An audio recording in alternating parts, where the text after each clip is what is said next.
Della Riker noticed the black SUV before she noticed anything else about the truck stop, and then she forgot about it, which was the first mistake of the night and almost the last one she ever made.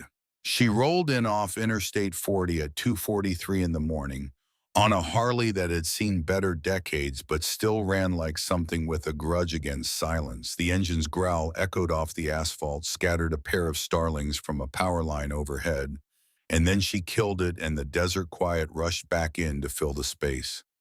The kind of quiet that existed only between cities where the darkness was thick enough to feel, and the sky was so full of stars it seemed almost excessive, like someone had overdone it just to make a point. The truck stop existed because Interstate 40 needed somewhere for the weary and the lost to pause between Albuquerque and Amarillo. It was the kind of place that had given up trying to be anything other than what it was. Fluorescent lights buzzed like dying insects above the fuel pumps. The diner windows threw greasy yellow rectangles across the parking lot. 18-wheelers sat in dark rows at the far end, their drivers asleep in cabs that rocked slightly in the desert wind. Everything smelled like diesel and old coffee and the particular loneliness of places that only existed because people were passing through them on the way to somewhere else. Della sat on her bike for a moment after shutting it down. Old habit, you did not survive 15 years wearing a brotherhood patch by walking into unfamiliar territory without taking 30 seconds to read it first. She cataloged two semis running their engines for heat, a battered pickup with Arizona plates parked crooked near the entrance, a minivan with a cracked windshield, and a child's car seat visible through the back window. A man in a gas station attendant's vest leaning against the building with a cigarette burning between his fingers and his eyes on his phone. And in the far corner of the lot, deep in the shadow where the fluorescent reach did not quite stretch, a black SUV. Engine off, windows tinted dark as ink, nobody getting out, nobody going in, just sitting there with the particular stillness of something that was choosing to be still rather than simply being it. Della's hand moved automatically toward her belt, toward the knife she had carried for 15 years, then stopped. She was being paranoid. Black SUVs existed everywhere. People slept in their cars at truck stops all the time. She was tired and she was scared, and she was reading threat into ordinary things because her brain needed somewhere to put the fear that had nowhere else to go. 6 weeks until the custody hearing.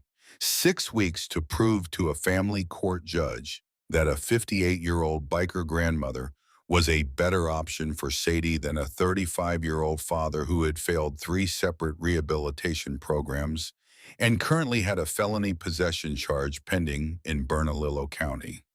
The logical answer was obvious to anyone paying attention. The law was not always paying attention. And Nathan had a lawyer who knew exactly how to weaponize appearance against substance, who could take a leather vest covered in patches and turn it into evidence of danger even when the person wearing it was fighting to protect a child. She climbed off the bike stretch joints that had been complaining since the Oklahoma Panhandle and pushed through the diner door. Brass bell on a spring, cheerful sound completely at odds with the 3 a.m. emptiness inside. 2 truckers at the counter, both staring into coffee mugs with the 1,000-yard look of men who had been on the road too long and were surviving on caffeine and stubbornness. A waitress moving between tables with the careful economy of someone conserving energy through a long shift. A cook visible through the service window, a cigarette tucked behind his ear, studying his phone with considerably more interest than the eggs on his griddle deserved.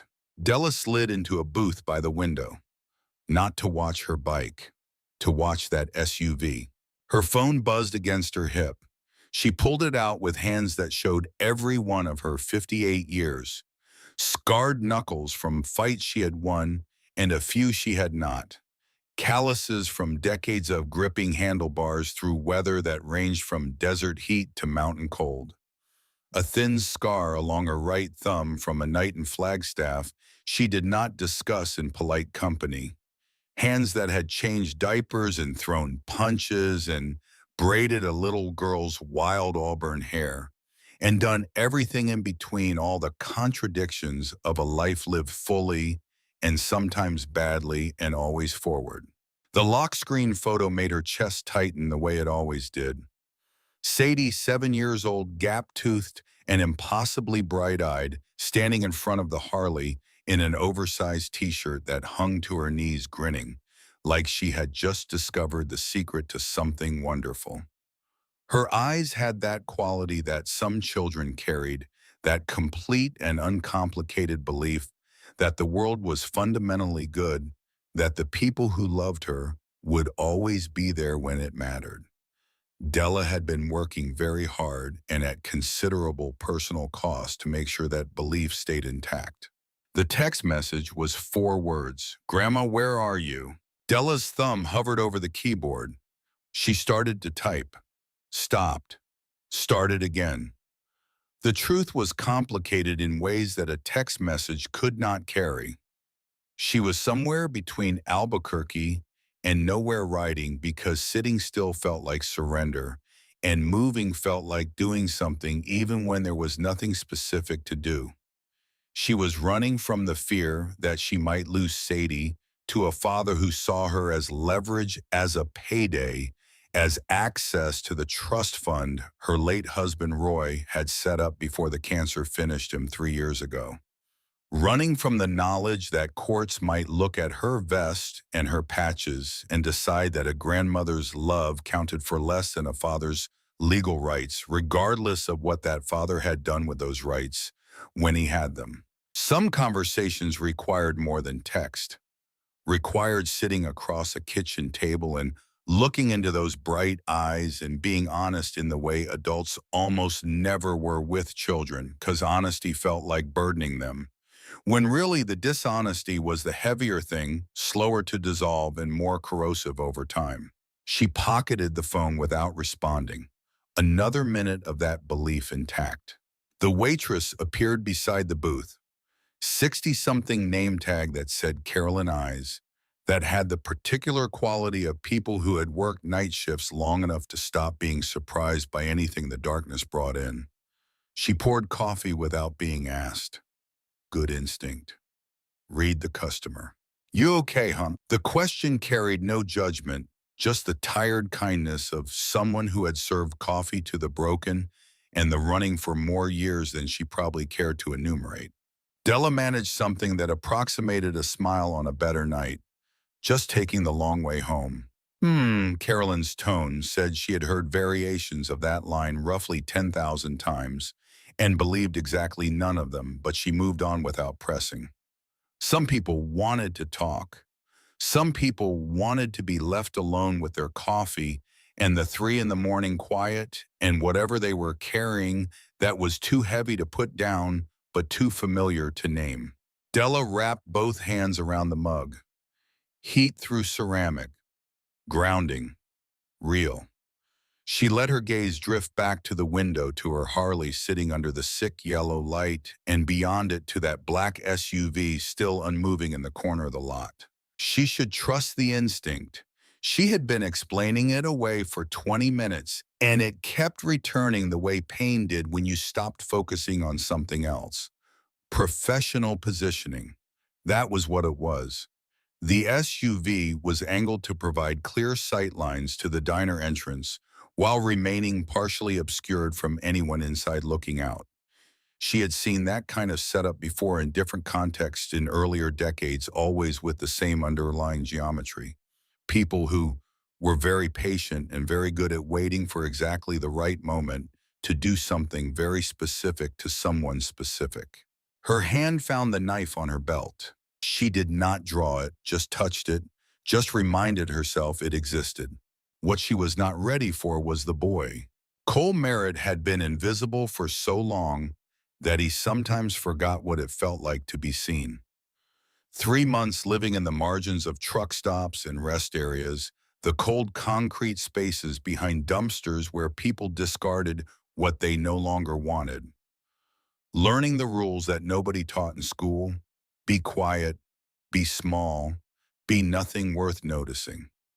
He had perfected it the way certain insects perfected camouflage, not by hiding, but by becoming so completely unremarkable that the eyes of predators slid over him and found nothing to fix on. He was tucked into the narrow gap between the dumpster and the cinder block wall at the back of the truck stop. The smell was severe rotting food and old grease and something chemical underneath that he had stopped trying to identify months ago. But the smell also meant nobody came back here. Nobody wanted to look too closely at the places where the garbage went, which made it ideal for a boy who needed to be nowhere. His backpack sat between his feet, everything he owned in the world compressed into one bag with a broken zipper and a keychain shaped like a small dinosaur attached to the pull tab. One spare shirt, jeans with a tear at the left knee, socks that had long since abandoned any pretense of being white, a phone with no service plan that he kept charged at library outlets because deleting the photos felt like giving up something he might never get back.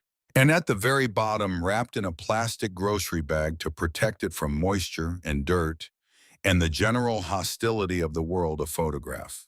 Iris, his sister, 8 years old in the photo, which made her 11 now, the same age as him, somewhere in the foster system in a house he did not know the address of, being raised by strangers, while Cole was behind a dumpster in New Mexico, trying to remember what it felt like to sleep without keeping one part of himself alert. 3 years since that night. 3 years since he had stood in the doorway of their kitchen while their stepfather did what he did, and Cole's feet refused to obey him, and his voice died somewhere between his chest and his mouth, and his whole body locked up like every circuit had tripped at once. Iris was 7, then screaming from behind the kitchen table, with her hands pressed over her ears, begging it to stop, begging Cole to do something. And Cole had stood in that doorway and done nothing, and would carry that doing nothing like a stone in his chest for the rest of his life, no matter how much else accumulated around it. The social worker came the next day, took one look at the broken furniture and the blood dried into the linoleum and the careful way their mother moved as if everything hurt and some things might not heal correctly, made the decision that split the world in two neat halves that had nothing to do with each other anymore. Iris was young enough, undamaged enough on the surface to be placed quickly with a family that wanted a daughter. Cole was 11, old enough to be considered complicated, old enough to have seen too much, old enough that foster families looked at him and saw a problem with a long timeline rather than a kid who just needed someone to step in. He went back to Gary because the system decided a father with a temper was better than no father at all. He lasted 4 months before he ran, had been running ever since. The October night was cold in the way that New Mexico nights got cold even after days that had been hot enough to distort the air above the asphalt.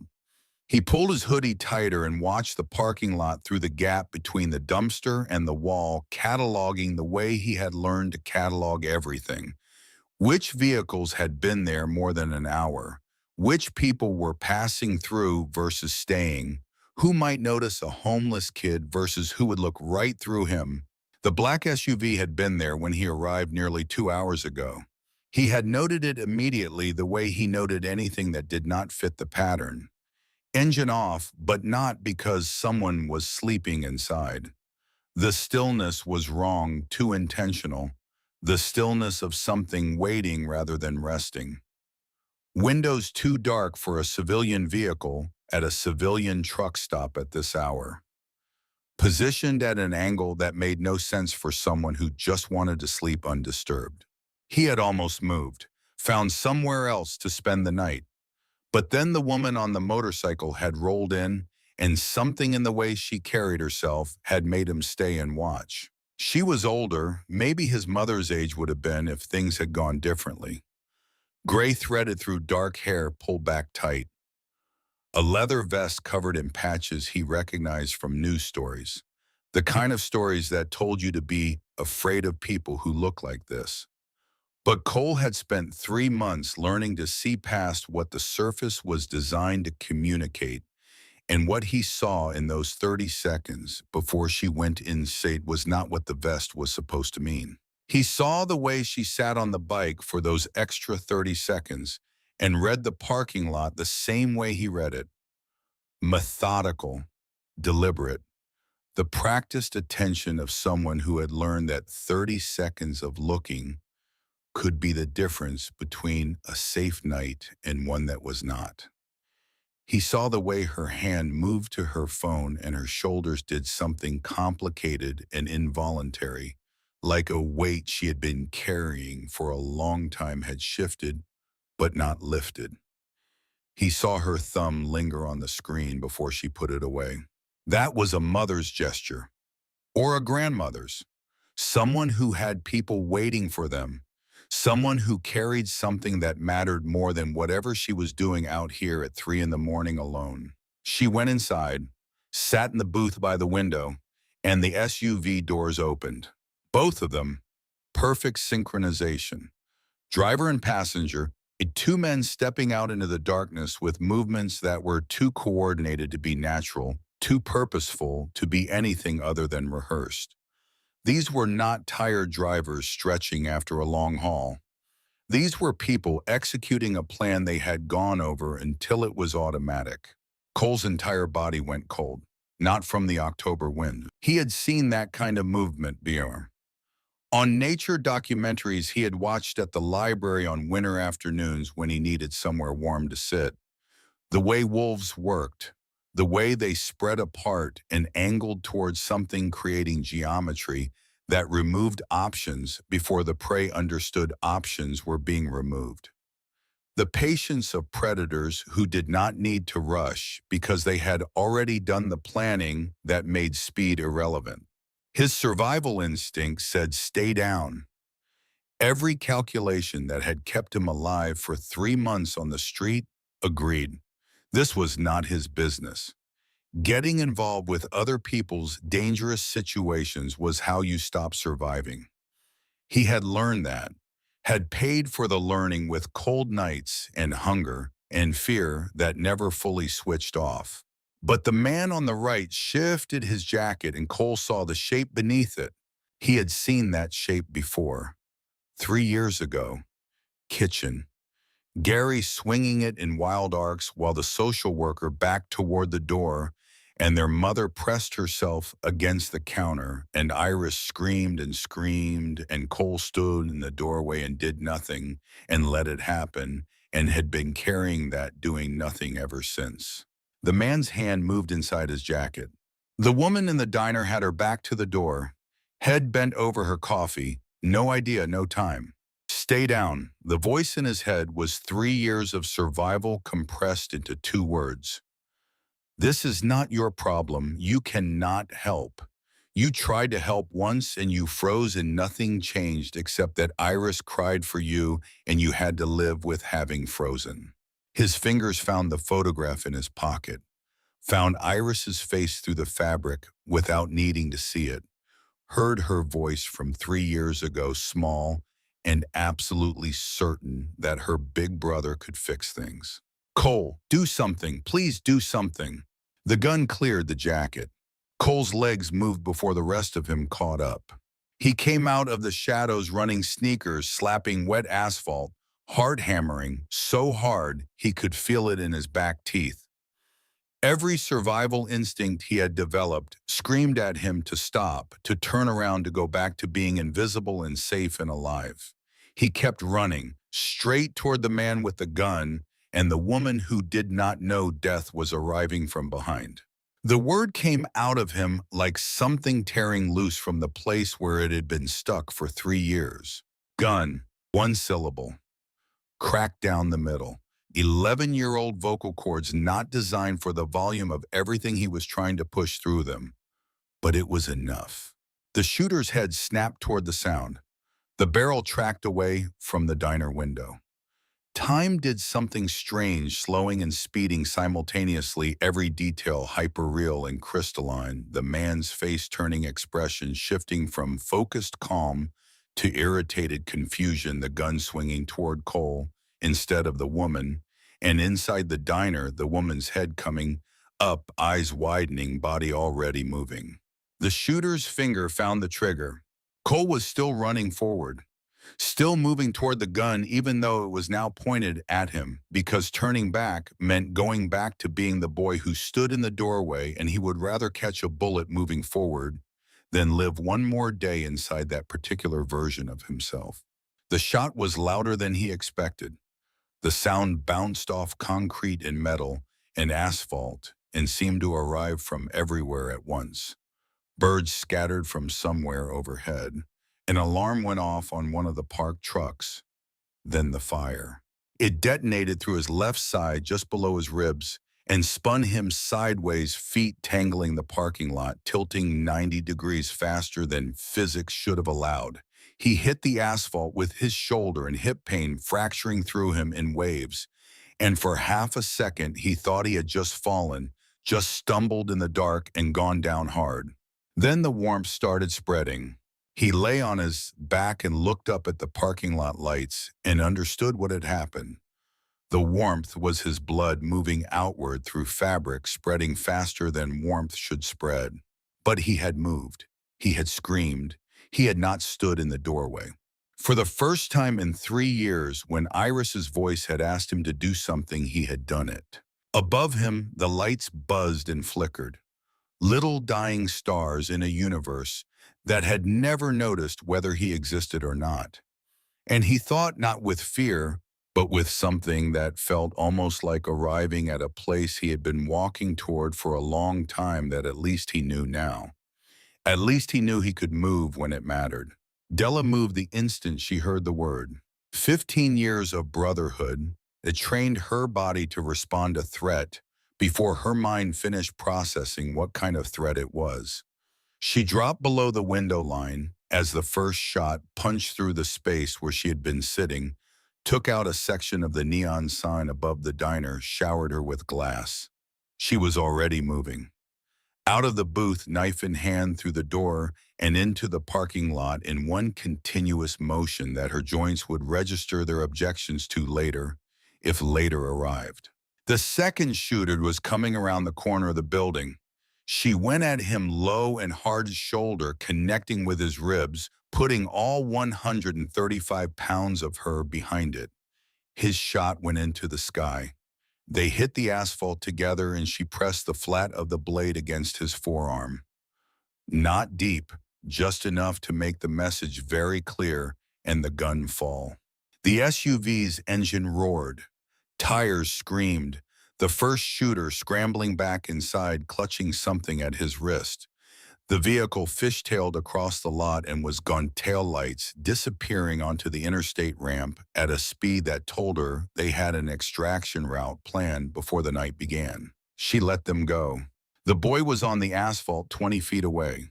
Della crossed to him at a run and dropped to her knees beside him. He was small, impossibly small for what he had just done. Couldn't be more than 11 or 12. Wearing a hoodie so thin she could see daylight through it in places, sneakers with the soles beginning to separate jeans with dirt ground into the fabric from long nights on hard ground. The kind of kid that the world looked through instead of at. The kind of kid who existed in the peripheral vision of everyone who was busy with something that felt more important. He was staring up at the parking lot lights with eyes that were working very hard to stay focused. Each breath came shallow and sharp. His left side was dark with spreading wetness that looked black under the sodium vapor lights, but that Della knew the color of. She pressed both hands into the wound, hard, the way she had been taught in a first aid class a decade ago that she had never expected to need quite like this. "Stay with me." Her voice came out harder than she intended. The voice she used when someone needed to be in charge and she was the available option. "Look at me. What's your name?" His eyes rolled toward her, struggled to find her face and hold it. His lips moved and the sound that came out was thin, but it was there. Cole. She filed it away. Made it real. He was a specific person with a name and not an anonymous tragedy. I'm Della. You just stepped in front of a bullet for a stranger. Why? The question was not fair. She knew that. But she needed to understand what would make a child throw himself between a gun and a woman he had never met, because understanding it felt important in a way she could not yet fully articulate, like something she would need to carry carefully if she was going to carry it right. His answer came in fragments, words separated by the effort of breathing around the pain. Because nobody stepped in for my mom. Because my sister begged me to do something and I froze. Because I've been frozen for 3 years and I couldn't stand one more day of it. Each word landed in Della like something thrown hard and precisely aimed. She saw it all in the spaces between his sentences. Saw the guilt that children carried when they were put in impossible positions by adults who should have protected them instead.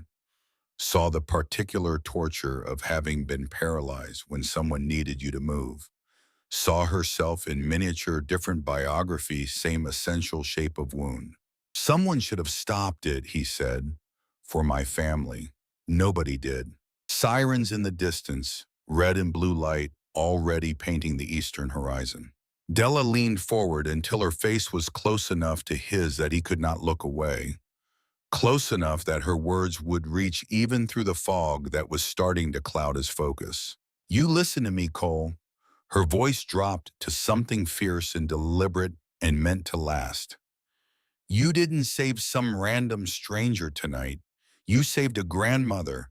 If I died out there, my granddaughter goes back to a father who can't take care of himself, let alone a 7-year-old girl. You didn't just save me, you saved her future. Both of them. All of it. His vision was going. She could see it happening in real time, the edges of his focus softening his skin, going the color of something that had given too much of itself away. But his lips moved one more time. Did I at least do something right this time? The voice of a child who had been telling himself for 3 years that he was the kind of person who stood still when it mattered. Della gripped his hand, kept the other one pressed hard against his side, made absolutely sure he could hear what came next. You did more than right. You did what most grown men won't. And in my world, that means everything. The paramedics arrived running. Someone in the diner had called the moment the first shot went off. They came with a particular focus chaos of people trained to manage crisis voices, overlapping equipment, rattling hands reaching. Someone tried to move Della aside. She made a sound that stopped the attempt immediately. I've got the bleed. You get the line in.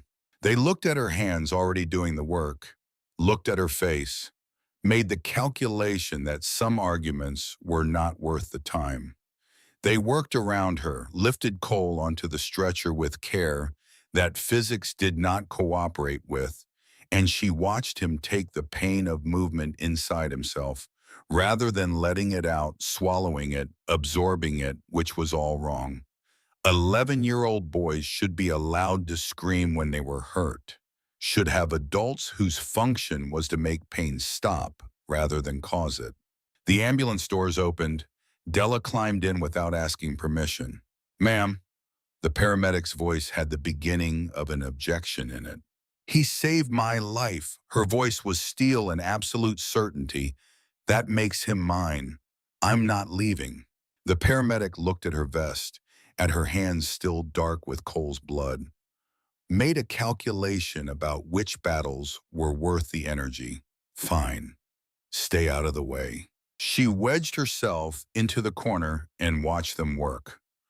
IV line going in, oxygen mask, pressure bandages, a young paramedic doing everything correctly with the mechanical precision of someone executing training and still unable to guarantee the outcome that the training was designed for.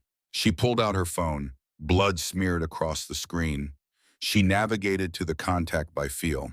Holt McKay, president of the New Mexico chapter, the man who had given her a patch 15 years ago when she walked into the clubhouse with nothing but bruises and a need to belong somewhere that did not require her to be smaller than she was. The line rang twice. A rough voice answered thick with sleep. This better matter. I'm calling the oath. Silence. Then Holt's voice changed completely, sleep stripped away like a coat coming off. You sure we don't invoke that lightly? Della looked at the boy on the gurney, pale as something that had given too much of itself away, breathing assisted by a machine, alive because he had decided that moving was worth the cost. A kid named Cole just took a bullet meant for me. Someone tried to kill me tonight. Professional hit. Two shooters, black SUV, they knew exactly where I'd be and when. Nathan. Holt didn't make it a question, has to be. Gets me out of the way, gets Sadie, gets the inheritance and the trust fund and everything Roy built. Where are you? Ambulance heading to Albuquerque Medical. The boy is critical. I'll make the calls. By sunrise, he doesn't wake up alone. You understand what you're starting, Della. Once the oath is invoked, the whole brotherhood knows. This doesn't stay contained. She understood exactly what she was starting. The sacred obligation was not a casual thing. It was a declaration, an announcement to everyone who understood the language that a person outside the brotherhood had done something so significant they were now inside it permanently, whether they wanted to be or not. That their life was now woven into the fabric of the code, that anyone who came for them came for all of them. It meant Cole would never be invisible again for better or worse, whether he was ready for it or not. Do it, she said. She hung up, reached into her jacket pocket with her free hand. Her fingers found the piece of paper she had grabbed in the chaos of the parking lot when she was moving fast, and her hands were working on instinct, and she had pulled it from the second shooter's jacket without fully consciously deciding to. She unfolded it carefully. The handwriting was neat, precise, the kind of precision that belonged to someone who took their planning seriously. Eliminate subject. Son inherits estate plus full custody of minor child. Payment on confirmation. Della read it twice, let it settle. Her son, the boy she had raised and sat with through 2 rehabilitation programs and paid for a third, and visited in county lockup, and bailed out of situations that would have destroyed someone without a mother fighting for them. Nathan had looked at her and performed the calculation and decided she was worth more to him dead than alive, had hired professionals to solve that problem cleanly. The rage that moved through her was not the hot kind, not the kind that exploded and made noise. It was the cold, calculating kind that built plans with the same precision as the handwriting on the note, the kind that did not stop. First, she had to make sure this boy lived, had to honor the oath, had to prove that when someone stepped in for you, you did not let it mean nothing. The hospital materialized out of the desert dark, white building against black sky, emergency entrance blazing with light. They wheeled Cole inside at a run. Della followed until a nurse stepped into her path. Family only past this point. I'm all he's got. It might have been the most completely honest thing as she had said all night. The nurse looked at her, at the vest, at the blood on her hands, at the set of her jaw that indicated this was a conversation with one possible conclusion. Waiting room is through there. We'll find you when we know something. It was not permission, but it was not refusal either. Della would take it. The waiting room was the particular purgatory that hospitals had been perfecting for decades.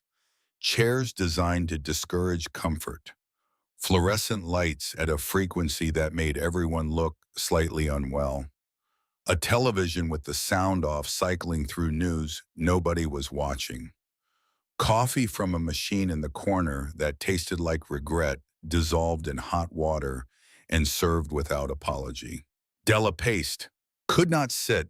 Sitting felt like surrendering to a situation she was supposed to be managing. Her phone buzzed. Holt, word is out. Brothers rolling. How many do you need? As many as can ride. You'll have them. Sunrise full chapter.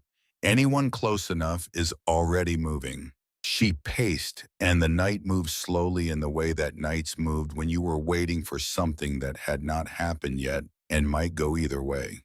Dawn came through the waiting room windows, gradually light that was afraid of what it might find.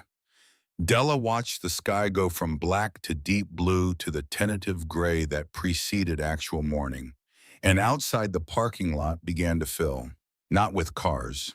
They arrived in pairs first, then clusters, then a steady stream that built on itself. Harleys and custom builds and choppers that sounded like controlled weather. Chrome and leather and the particular thunder of engines that had been tuned and retuned over years of hard highway miles.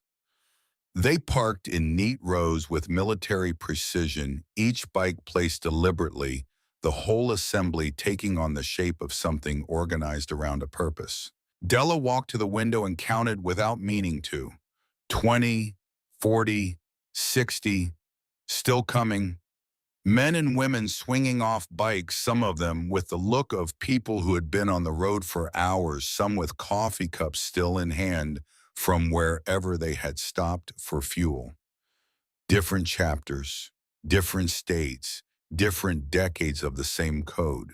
A nurse appeared at Della's shoulder and stared at the parking lot in silence for a long moment. What is happening out there? A sacred obligation, Della said. For anyone who understood what that meant, it explained everything. Holt walked through the emergency entrance at 7:15. 62 years old, with more scar tissue than smooth skin, and eyes that had absorbed a significant portion of the worst that people could do and had occasionally witnessed something better. He crossed to Della in 4 strides. How many, she asked. Last count 940, still climbing. Got brothers from Arizona, Colorado, Texas. Word moves fast when the oath gets called. 940 people for a boy they had never met, because one of their own had said he mattered. Della's eyes burned. She managed it. He's still in surgery. Holt's jaw set. He's got 940 reasons to make it. A doctor came through the double doors. Young, tired. He scanned the waiting room and Della was already moving. Cole Merritt, I'm his family. The doctor took in her vest, the dried blood under her fingernails, the complete absence of doubt in her face. He decided not to challenge the claim. He's out of surgery. Bullet went through clean, missed the major organs. We've repaired the damage and given him 2 units of blood. He's stable.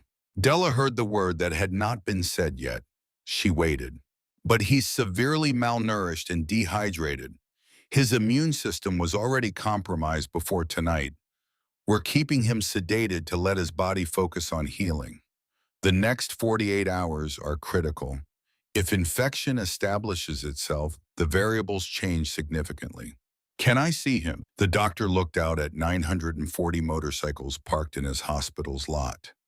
Made a decision that was going to generate some administrative conversation later. 5 minutes. The ICU was very quiet in the way that spaces full of machines doing critical work were quiet. Cole looked impossibly small in the bed surrounded by equipment that was disproportionately large, all of it keeping him tethered to the side of the line he needed to be on. His skin was pale against white sheets. His chest rose and fell with the machine's rhythm, but it rose and fell. Della pulled a chair close, took his hand carefully, avoiding the IV line. You're gonna make it, she told him. She said it like fact, like her conviction could function as physics. You're going to wake up and you're going to see something you've probably never seen before in your life.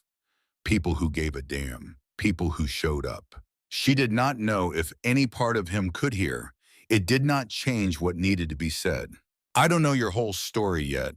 Don't know what put you on that street or who failed you or how long you've been surviving it alone, but I know what you did tonight, and I know that created something between us that doesn't expire."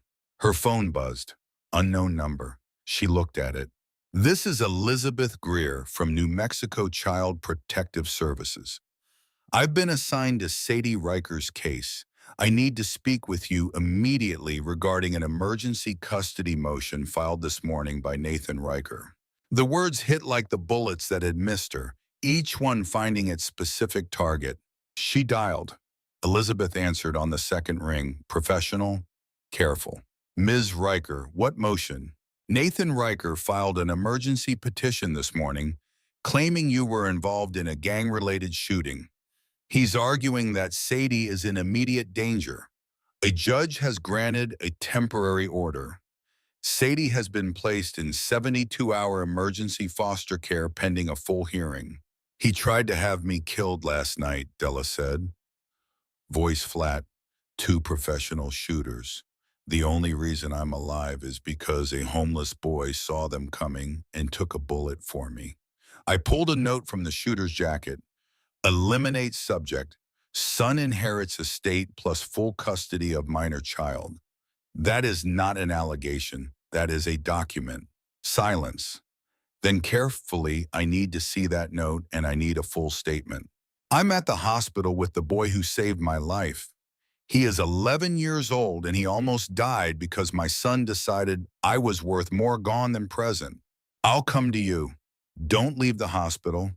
Don't contact Nathan. Don't do anything that could be characterized as aggressive or threatening. The next 72 hours are critical for both situations." The line went dead. 72 hours to build a case that would bury Nathan before a judge made Sadie's foster placement permanent. Before a 7-year-old girl ran out of faith that the people who loved her were actually coming. Her phone buzzed again. Holt. "News crews just showed up. Someone tipped them about the bikers. They're already framing it as gang activity. This could be used against you in court. Tell everyone to clear out. Last thing I need is footage that gives Nathan's lawyer ammunition. You sure we came for you, for the kid?" "I know, and I'm grateful. But the best thing right now is to not hand them the narrative they're looking for." Brief silence. "All right, we'll roll. But Della, the protection doesn't expire because it's inconvenient. That boy's under the oath. So are you. Nathan comes at either of you. Again, he comes through all of us." She put the phone away and looked at Cole. Still fighting, still here. She was done playing defense. She had spent 3 years fighting Nathan through proper channels, being measured and respectable, and everything a family court wanted a grandmother to look like. Nathan had responded by hiring killers. It was time to stop playing by rules that kept changing depending on who was making them. She stood, kissed Cole's forehead. "Rest. Heal. When you wake up, I'll still be here and we're going to show them what happens when they underestimate people who've got nothing left to lose except each other." Then she walked out of the ICU, through the waiting room, into the parking lot, where the last of the motorcycles were pulling out in a slow, controlled procession. The ground still vibrated with the memory of nearly 1,000 engines. Holt waited beside his bike. "What do you need?" he asked. "Information. Everything on the two shooters who connected them to Nathan, what was promised. Fast. I've got 72 hours before a judge decides Sadie's foster placement is permanent." Holt's mouth did the thing that was not quite a smile but had the quality of a decision made. Offense, then. Della climbed onto her Harley, felt the familiar weight of it, the specific and irreplaceable sensation of being in exactly the place she was supposed to be, kicked it to life. The engine spoke deep and certain and completely indifferent to whatever was in the way. Somewhere 300 miles away, a 7-year-old girl was waking up in a stranger's house, wondering if the promises she had been given were the kind that held. "Hold on, Sadie. Grandma's coming." Cole woke to pain, not the sharp, specific kind that the bullet had been. That had a location and a cause and a moment of origin. This was diffuse and deep, a grinding ache that lived in the left side of his body and pulsed with every heartbeat like a tenant who had moved in uninvited and was not planning to leave quickly. White ceiling. Machines making sounds that meant things he did not know how to read. A smell of antiseptic working hard to cover something organic underneath. Blankets that were heavy and clean and warm in a way that took him several seconds to identify because he had not experienced it in long enough that his body needed a moment to remember what it was. Easy, Della's voice, low and certain. You've got stitches and staples holding you together. Sudden movement is a bad idea right now. He turned his head slowly. She was in the chair beside the bed exactly where she had been when he lost consciousness in the ambulance. Or maybe she had never moved. Or maybe she had moved and come back. She still had the leather vest on, still had the road-worn look of someone who had not slept. But her eyes were sharp and present in a way that indicated she had made a decision about what came next and was ready to talk about it. How long? 36 hours since surgery. You've been in and out, mostly out. The doctors say you're going to make it. She paused.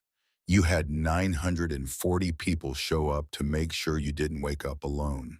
Cole processed that number, could not fit it into a framework that made sense. Why? Because I called in an oath. In my world, that's a promise that has weight. You saved my life. Where I come from, that creates a debt that people take seriously.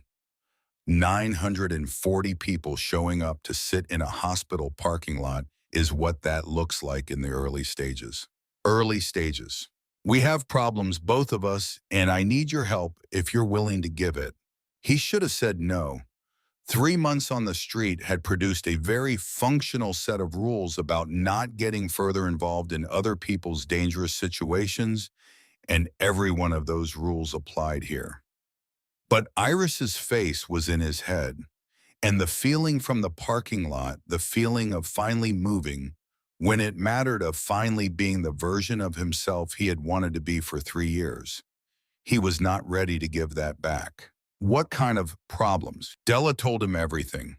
Nathan's attempt on her life, Sadie in emergency foster care, the 72-hour clock that had been burning while Cole was unconscious, a hitman named Roman Voss still somewhere in the city, a custody hearing that would determine whether a 7-year-old girl grew up with someone who loved her or someone who saw her as leverage.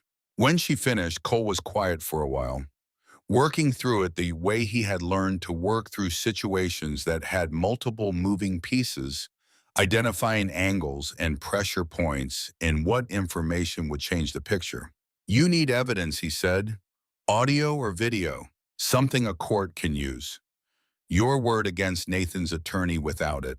That's where you come in. You spent 3 months being invisible, moving through the world without being noticed. I need those skills. I need someone who can get close to Nathan without him knowing it. You want me to follow your son. I want you to help me protect my granddaughter. She showed him the photo on her phone. Sadie gap-toothed and grinning, completely unaware that the world contained people who saw her as a financial instrument. She's 7. She's with strangers right now, wondering if I forgot about her. Cole looked at the photo, saw Iris underneath it. If I help you, he said, you help me find my sister. Della did not pause. Yes, if Nathan or his people figure out what I'm doing, if it goes wrong, then they go through us first. Full weight of the brotherhood. Anyone who touches you answers to everyone. That's what the oath means.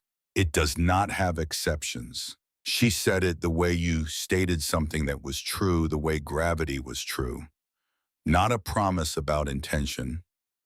A statement about what existed. Okay, tell me what you need. Vera Strand arrived an hour later with a laptop bag and the focused energy of someone who had been awake for the same 36 hours as Della and had spent them doing useful work. Mid-40s, red hair going silver at the temples, tattoos on both forearms in designs too detailed to read quickly. She moved with the economical awareness of someone trained somewhere that taught you to understand the architecture of every room you entered. She studied Cole with the same comprehensive attention she probably gave electronics she was about to work with. Heard you took a bullet for Diesel. Diesel, Della's road name, Vera said. Real name Della, but on the bike she's Diesel. She earned it riding 400 miles through a desert sandstorm to get to her husband before the cancer took him. Made it with 20 minutes to spare.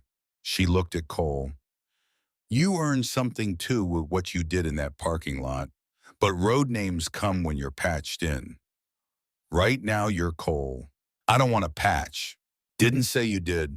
The protection's yours regardless. The oath isn't something you can return. Vera opened the laptop. Nathan Riker. She pulled up files that indicated significant preparation. Creature of habit. Meets his supplier every Tuesday and Friday at a bar called the Dusty Boot on Central. Attorney on Wednesday mornings. Girlfriend's apartment Thursday nights in the South Valley. She looked up. I've been building this since Diesel called the oath.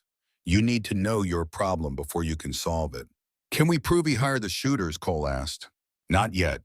That's the gap you're going to help us close. You follow Nathan. Document meetings. Record what you can. Close enough to hear, far enough to be furniture. Think you can do that? Cole thought about 3 months of being furniture, of learning which angles made him visible and which made him part of the background that eyes moved across without stopping. Yeah, I can do that. Good, because the hearing on Sadie's placement has been moved up. Less than 48 hours. We need something concrete before Nathan's lawyer files the motion to make the Foster placement permanent. Holt had been standing against the wall through most of this. He stepped forward now and pulled a small box from his jacket. Inside was a patch, black leather with embroidered text in white thread. Under protection. You wear this visible, Holt said. Anyone in our world sees it, they know what it means. Touching you means war. It's not full membership, but it's a shield, and given what you're about to walk into, you need one. Cole took the patch. It was heavier than it should have been for its size. I don't have a jacket. Vera reached into her bag, pulled out a worn denim jacket with the slightly faded quality of something that had been stored carefully for years. This belonged to my brother before he died. Been in a box for 12 years. He was about your size. I think he'd wanted doing something that mattered. The jacket fit. Della sewed the patch into the back, each stitch deliberate and permanent. When she finished, she stepped back and looked at him with an expression that was difficult to categorize but felt like something being officially acknowledged. Looks right, she said quietly. That afternoon, Della dropped Cole 3 blocks from the Dusty Boot and parked her bike at the far end of the lot with clear sightlines to the entrance. Cole walked the remaining distance with his hands in the jacket pockets and every skill he had developed for being unremarkable, fully engaged. Nathan Riker was easy to find, 35 years old but reading closer to 50. The particular toll of methamphetamine and cascading bad decisions was written in everything from his posture to his skin to the jittery over-alertness of his movements. He sat in a back booth. The transaction he completed in the first 5 minutes was exactly what it looked like. Envelope for a small package. Neither party making prolonged eye contact. Cole had positioned himself 2 booths away, close enough for the audio equipment Vera had fitted to him to capture sound, far enough to be background. He had the phone out the way kids always had phones out in public spaces, which made him invisible in a specific and useful way. Then a second man walked in, and Cole recognized him immediately from Della's description. Average height, a face engineered for being difficult to remember accurately. The kind of presence that did not draw attention because it had learned very specifically how not to. But the eyes were something else, cold, with the professional, coldness of someone who had learned to turn off the specific parts of himself that made things personal. Roman Voss, the hitman who had missed. Their conversation lasted 7 minutes. Cole caught fragments through the audio pickup. Nathan's voice carrying the whine of someone who had never been told no long enough to develop the capacity for it. She survived. You said it was handled. Voss completely flat. The situation was complicated by an unanticipated variable. The job is not finished. Delayed. Nathan, how much more? Voss another 20,000, half up front. Nathan quieter. I don't have that kind of liquid cash right now. Voss, then find it. Or explain to the people you owe why you can't. Your choice. A pause, then Nathan's voice dropping to something uglier. What about the kid, the one who took the bullet? What about him? Could be leverage. She's protecting him. That means she cares about him. We use that. Voss was quiet for a moment. Using a child creates complications. She'll do what I want if she thinks it costs him. He's nobody. No documentation, no family looking for him. Nobody's going to miss him. Cole kept his face completely neutral, kept the phone steady, kept the audio recording. Give me 24 hours, Voss said. I'll put something together. But Nathan, after this we're done. I don't do open-ended arrangements. They left separately. Nathan first. Voss 5 minutes later, walking out with the unhurried pace of someone who had done this many times before.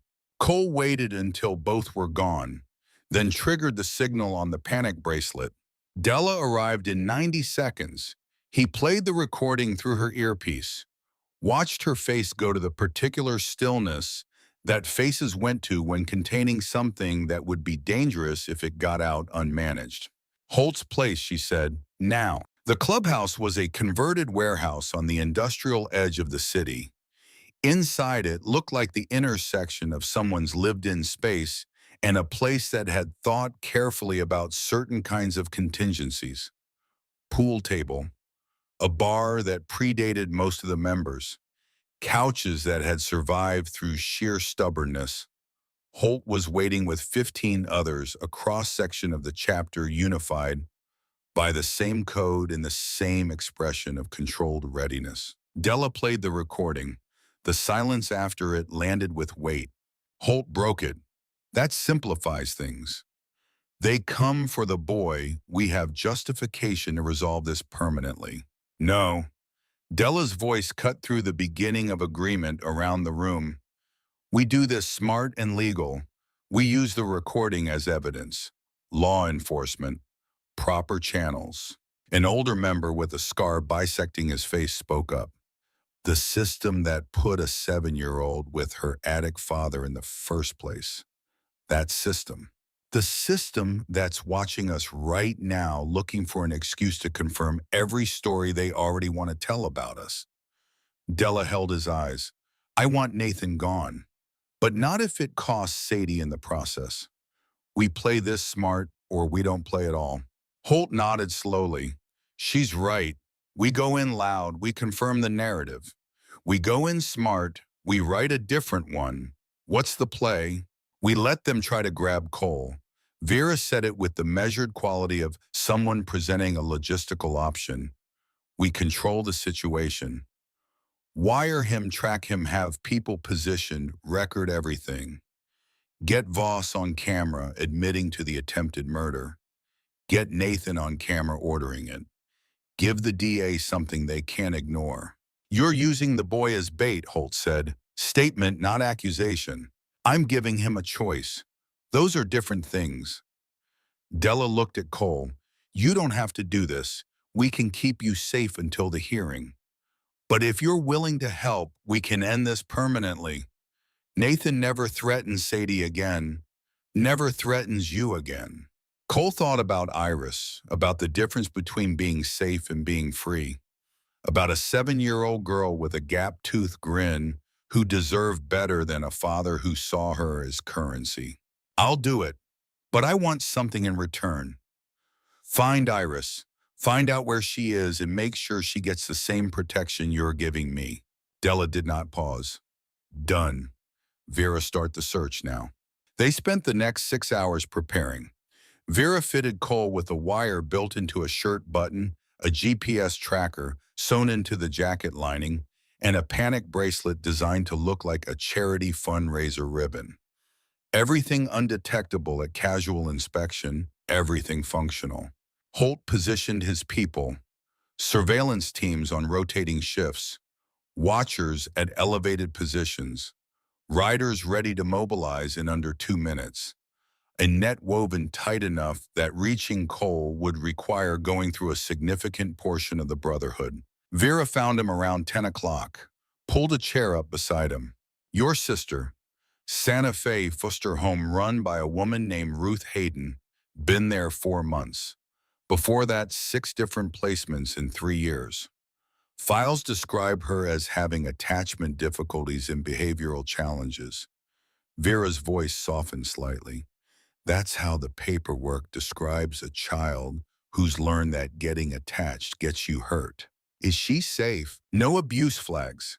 Hayden has a clean record, but Iris has stopped trying to connect, keeps to herself, stops talking when things start to feel real.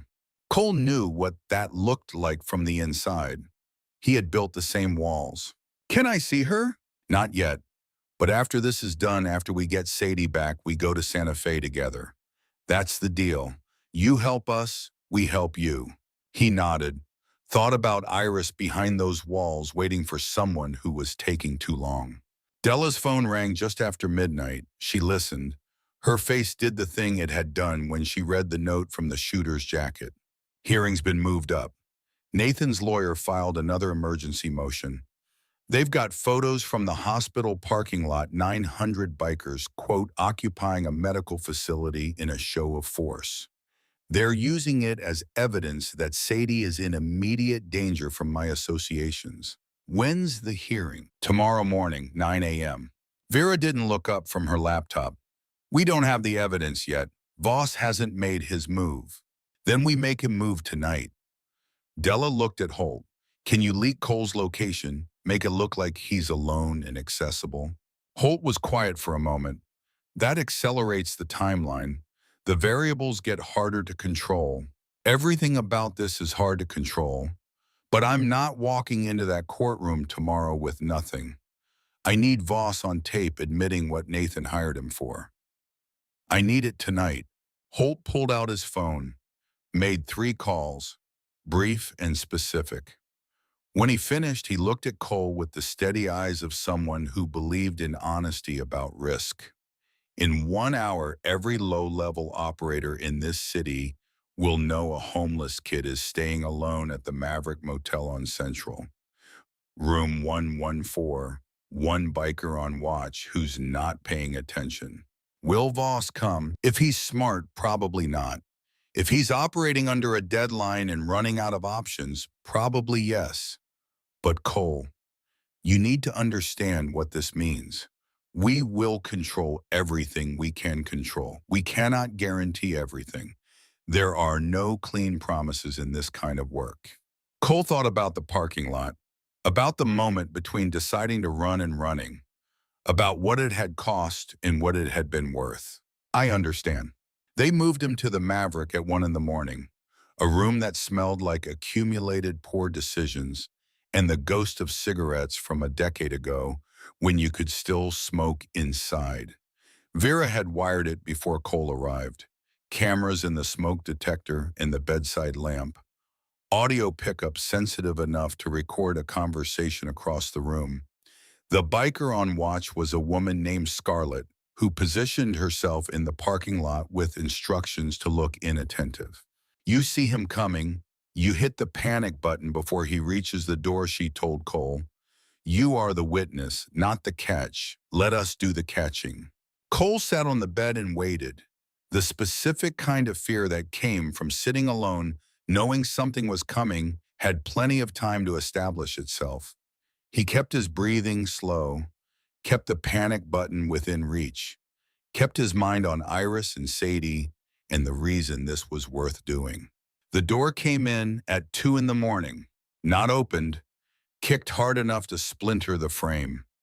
Roman Voss came through in one continuous motion, gun already out, scanning the room with the practiced speed of someone who had done this enough times that the sequence was automatic. He found Cole. His expression was the professional version of unsurprised. Nothing personal, kid. Wrong place, wrong circumstances. You have a value and I have a problem. That's the whole equation. Cole's hand moved toward the panic button. Voss crossed the room faster than seemed possible, grabbed his wrist before the hand arrived, squeezed until the bracelet fell to the floor. Nice instinct. But I've been doing this long enough to recognize the shape of a setup. He produced zip ties with the ease of someone for whom zip ties were standard equipment, secured Cole's wrist behind his back with efficient practice movements. Your people outside have been handled. You're coming with me. If you make any sound, I'll make sure it's the last one. He pulled Cole out into the parking lot. Scarlett was on the ground near her bike, unconscious, wrists and ankles secured. A white panel van idled near the exit. Voss put Cole inside and pulled the door shut. Through the wire still running in the jacket lining, Cole heard Vera's voice. Clear and steady. We have your location. Units are moving. 2 minutes. Stay calm. The van drove for 3 minutes and stopped in an industrial area, a warehouse district empty at this hour.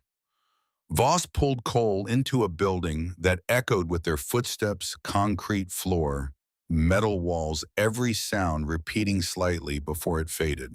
He secured Cole to a support pillar with a second set of zip ties, checked the bindings, stepped back, pulled out his phone, typed a message, showed the screen to Cole.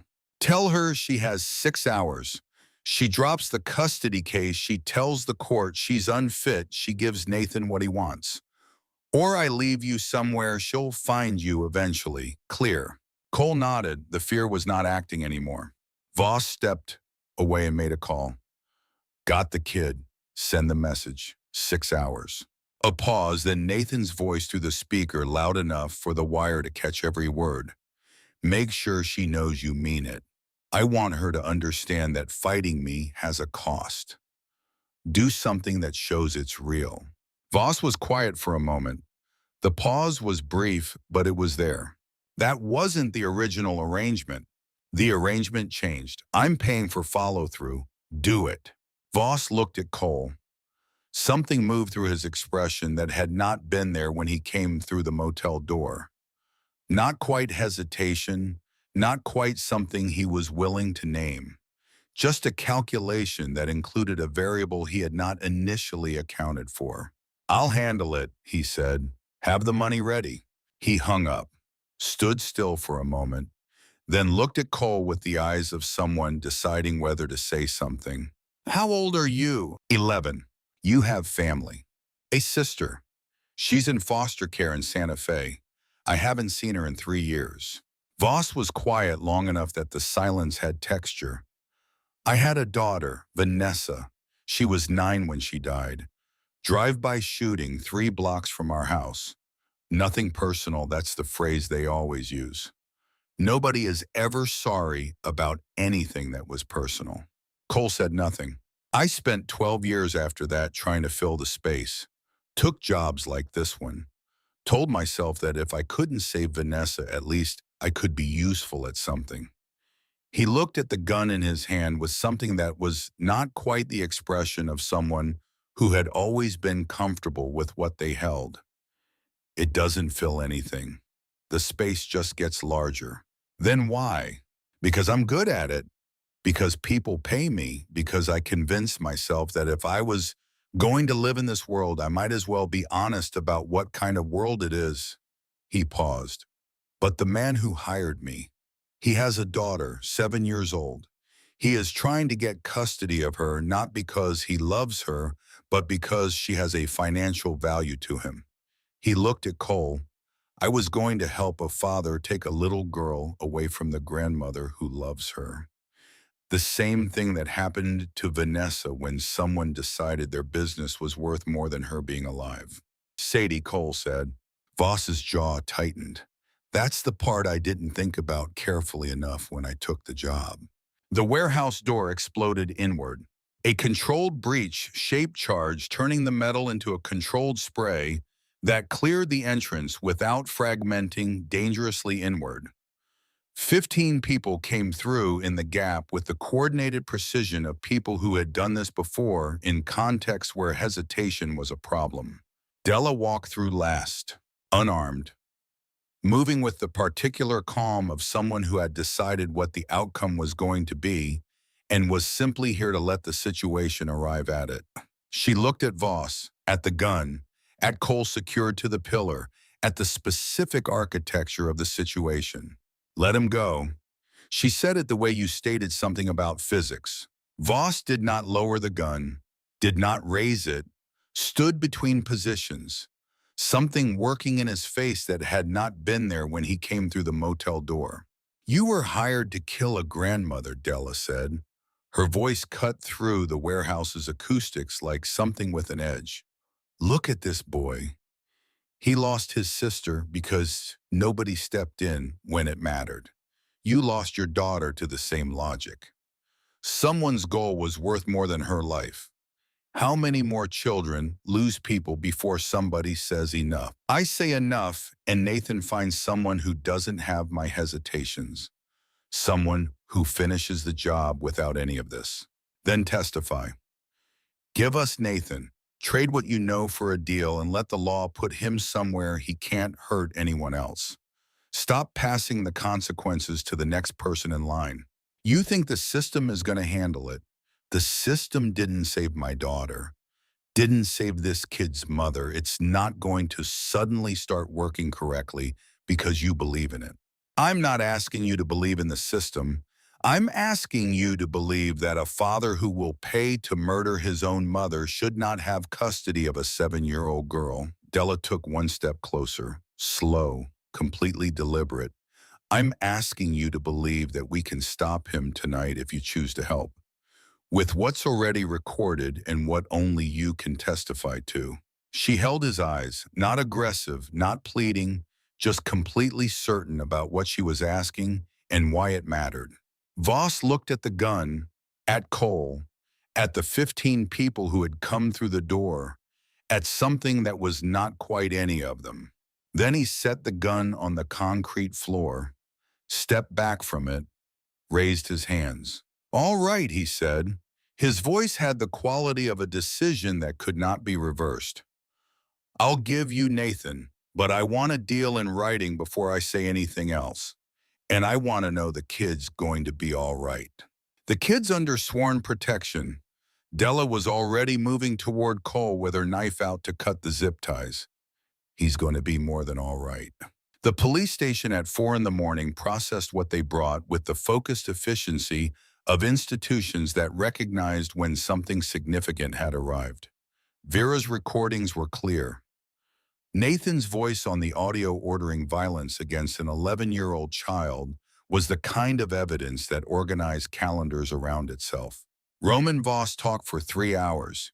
He gave them the initial contact through an intermediary. The meetings, the payment structure, the note Della had pulled from the first shooter's jacket, which Voss confirmed as authentic and consistent with the arrangement he had been given. The DA on call reviewed what was there and understood what she was looking at. The warrant was drafted by 7.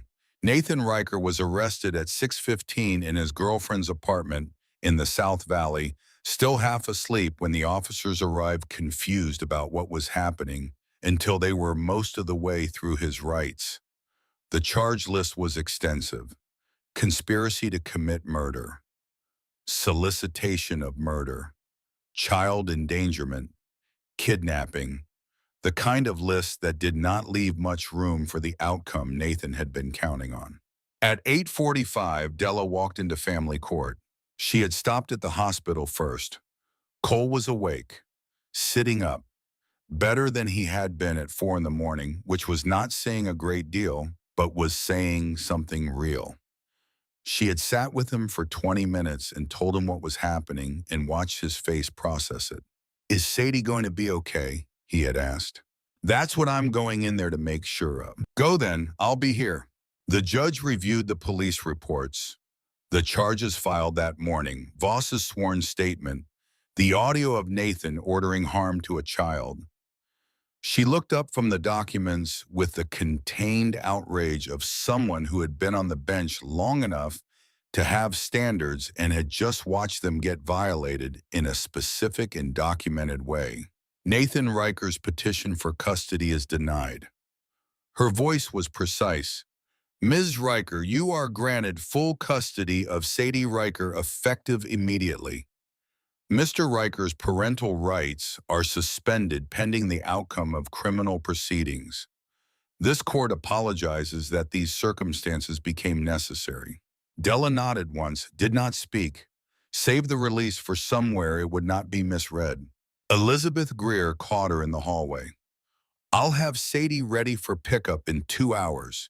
She's been asking for you every single day. Told everyone in that house that her grandmother was coming. Della's throat tightened. Tell her I'm already on my way. She went back to the hospital first. Cole was awake, sitting up the nurse having decided to allow it in measured increments. He looked better than he had at 4 in the morning, which was not saying a tremendous amount, but was saying something real. She told him what had happened, watched his face. What happens to me now? He asked. Once Sadie's back and the case is settled. I filed for emergency guardianship of you last night while the DA was processing Voss. Greer co-signing the application. She paused. The paperwork will take time to formalize. But you're not going back to a street and you're not going back to Gary. You're coming home with Sadie and me, if that's what you want. He was quiet long enough that she let the silence do what it needed to do. And Iris, he finally asked. We go to Santa Fe as soon as you're cleared to travel. She's next. Cole looked at his hands. The IV had been removed an hour ago. The bandaging on his left side was visible through the hospital gown. He looked like what he was, a kid who had been through something significant and was still in the early hours of understanding what came after it. Why are you doing this? He asked. You didn't know me 3 days ago. You took a bullet for me. People don't owe other people their whole lives for one thing. No, but some things create obligations that you don't measure in proportion. You moved when you could have stayed down.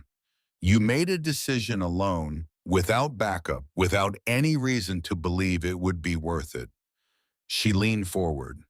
That's not a small thing. That's the kind of thing I build around. He looked at her for a long time, reading her the way he had learned to read people on the street, looking for the gap between what they said and what they meant, looking for the tell that indicated this was temporary. Apparently, he did not find it. Okay, he said.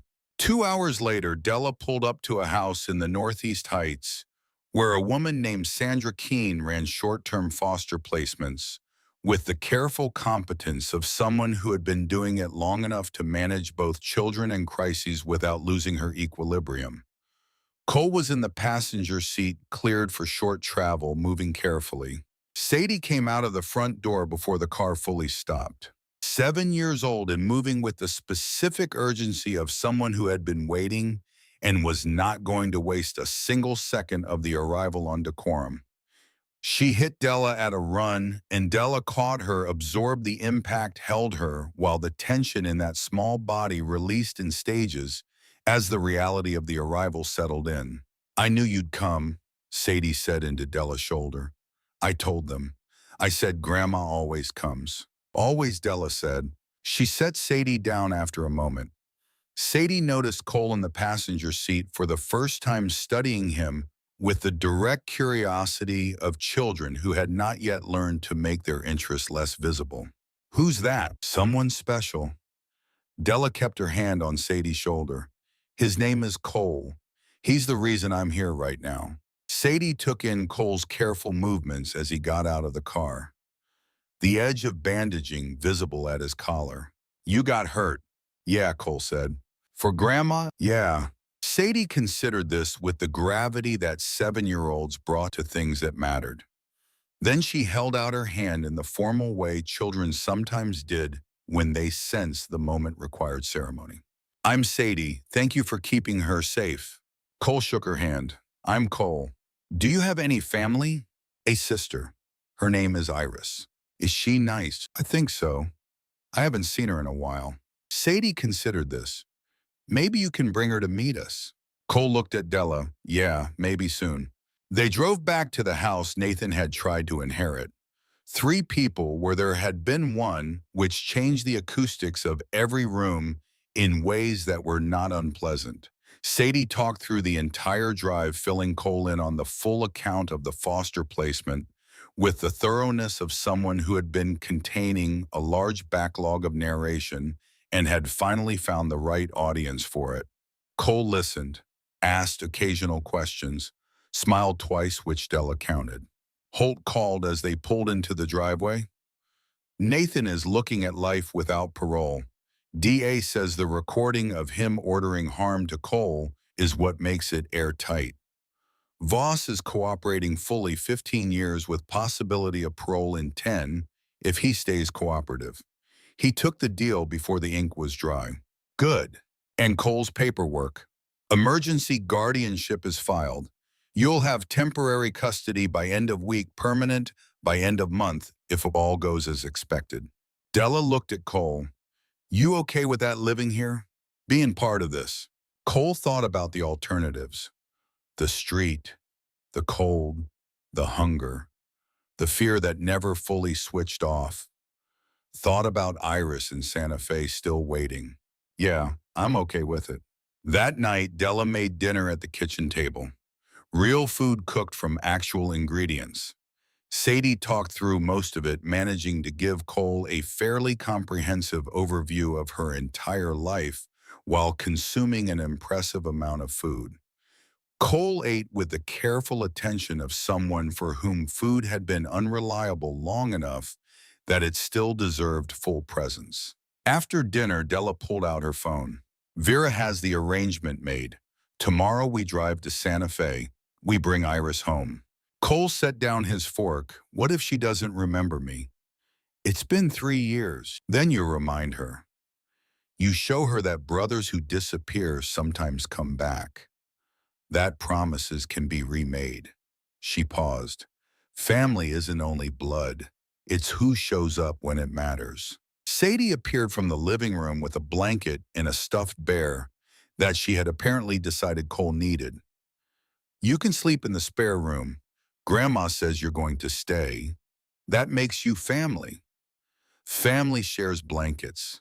Cole took the offered items, felt the specific weight of 7 years old deciding he belonged. Thank you.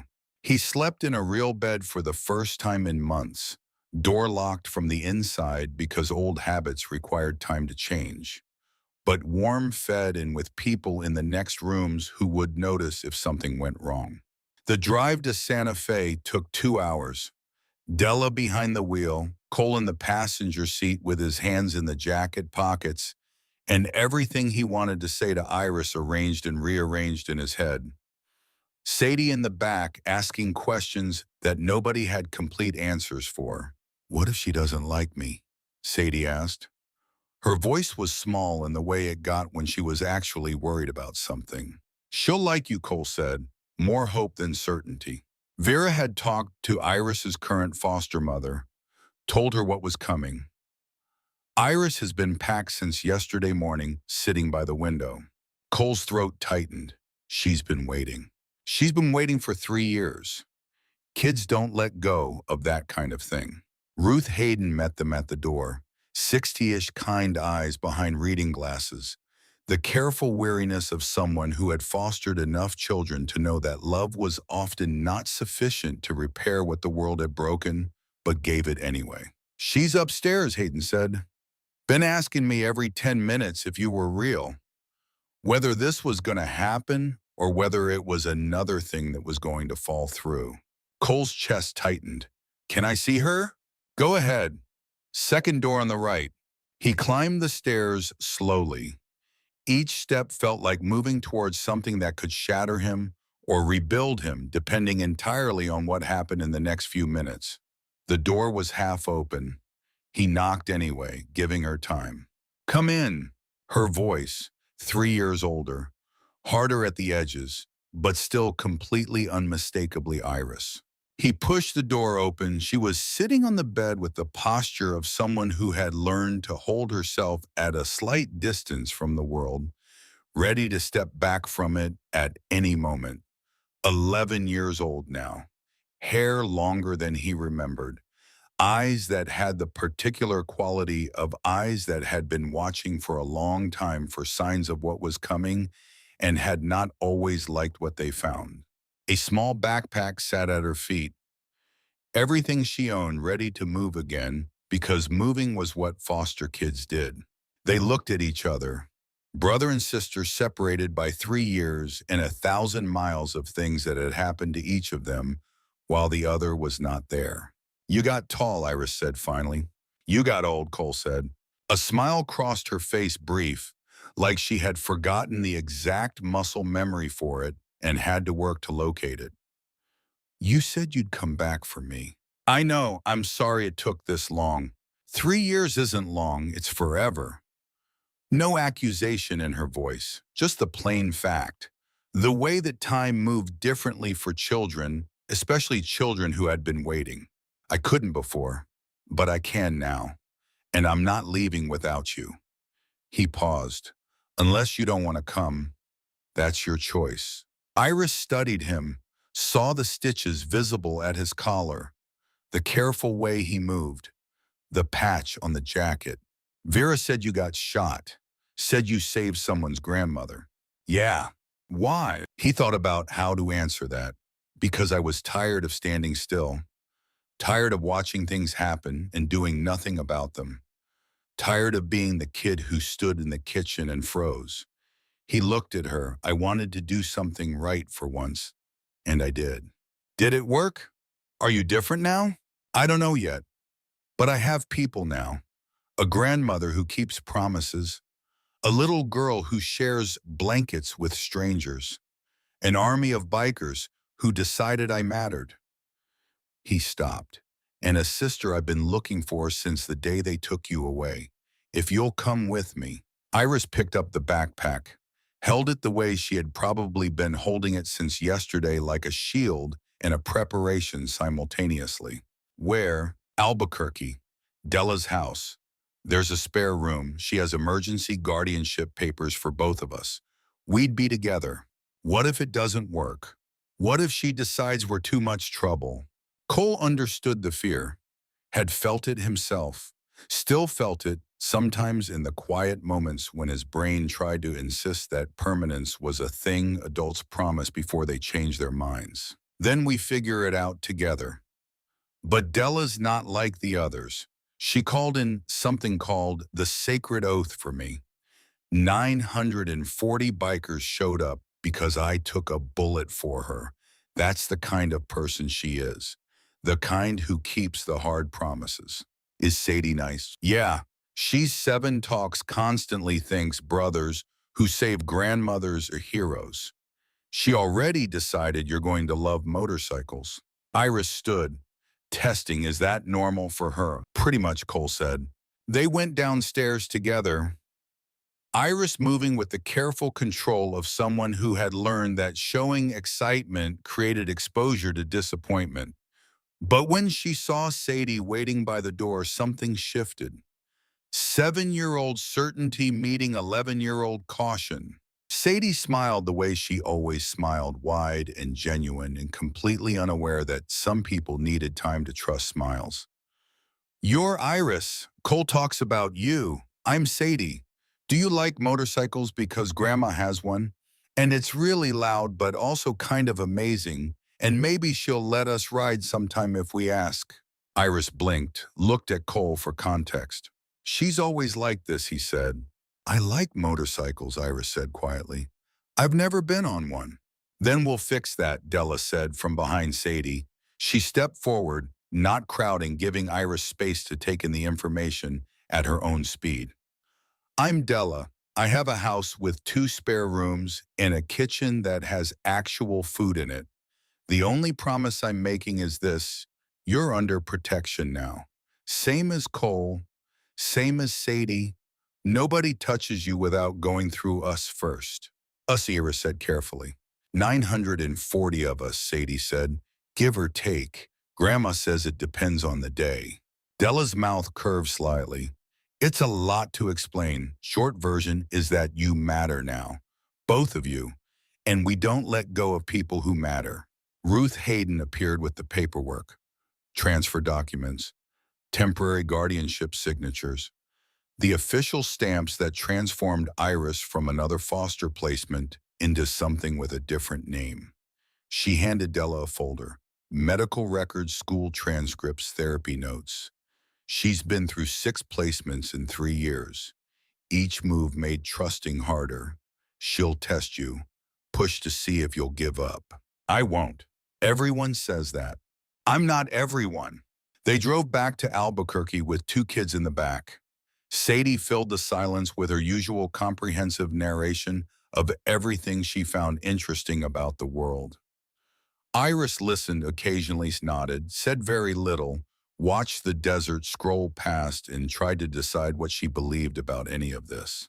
Cole watched his sister in the passenger side mirror, saw the walls she had built, recognized them, knew that taking them down was a matter of time and proof, and not leaving. The house felt different with 4 people in it. Fuller, more complicated, more like something that was becoming rather than something that already was. Della showed Iris the spare room. Plain walls, empty dresser, clean sheets, nothing personal, because personal reminded a foster family that children move through, that nothing was supposed to last. You can decorate however you want, Della said. Paint the walls, hang whatever you like. Make it yours. You're not a guest. You live here now. Iris set her backpack on the bed, did not unpack it. How long? As long as you want. I've filed for permanent guardianship. If it goes through, you're here until you're ready to be somewhere else, on your own terms. People always say permanent, then something changes. Yeah, they do. Della sat on the edge of the bed, not crowding, giving her space. I'm not going to promise nothing will ever be hard. I can promise I won't quit on you. Won't send you back because you're too much work or too complicated, or because I decided something else was more important.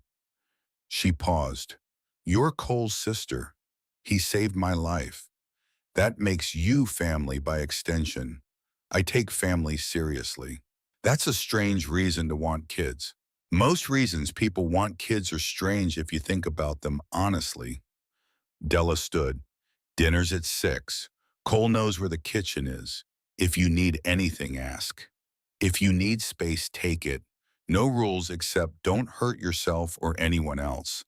Everything else we figure out as we go. She left, gave Iris privacy. Cole found her an hour later, still sitting on the bed, backpack unopened, working through the situation at her own pace. You don't have to unpack, he said from the doorway. Not until you're ready. What if I'm never ready? Then you live out of the backpack, but at least you do it here. Iris looked at him, really looked the way she used to when they were small, and she was deciding whether to trust something he said. Did it hurt? Cole said. Getting shot. Yeah. Was it worth it? He thought about the specific answer, about Della and Sadie and 940 people who had shown up, about sitting here with his sister for the first time in 3 years. Yeah, it was worth it. Dinner was the complicated kind. Too much politeness, too much trying the slightly awkward geometry of people who were learning how much space to take up around each other. Sadie filled the gaps with stories. Della asked careful questions. Iris gave one-word answers and ate more than she had probably been eating in a long time. But she ate. And when Della mentioned dessert, something crossed Iris's face that was very close to surprise. That night, Cole heard quiet crying through the wall, the muffled kind, the kind that had learned to be small so adults would not hear it and get tired of it. He knocked on Iris's door, waited. Go away.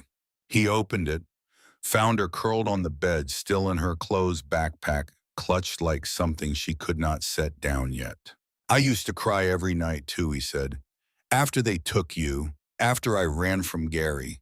Thought if I just felt it enough, something would change.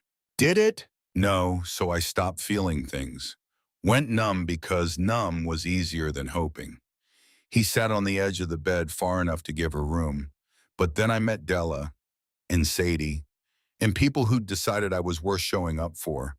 And it hurt worse than the bullet, honestly, because hoping again after you've stopped is harder than the original loss.